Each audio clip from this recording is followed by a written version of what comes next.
Silver cup মাছ ভাজতে দিয়েছি। এটা ভেজে তারপরে রান্না করবো বেগুন আর ডাঁটা শাক দিয়ে। সরিষার তেল দিয়ে রান্না করব, এই জন্য অল্প সরিষার তেল দিয়েছি।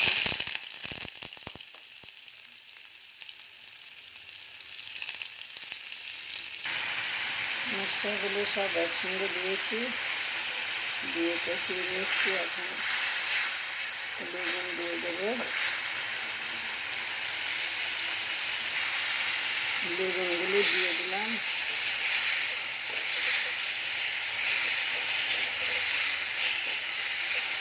অনেক দিন পরে রান্না করতে এসেছি, কিন্তু অসুস্থ ছিলাম অনেক, প্রায় 1 মাস রান্না করতে পারি নাই।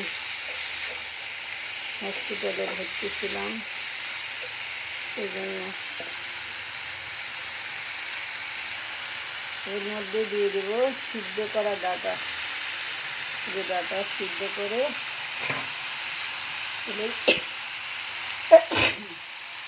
পানি ফেলে দিয়েছি, এখানে দিয়ে দিই, কষিয়ে নেব একসঙ্গে।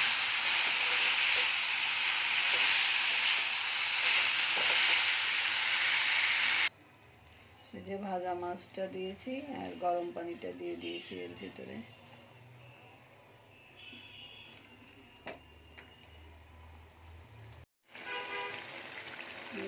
রান্নাটা কমপ্লিট। এখন একটু জিরার গুঁড়া দিব, দিয়ে নামিয়ে নেব।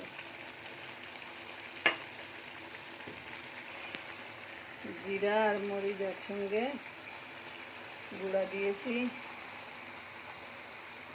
এখন নামিয়ে নেব। করে দিলাম।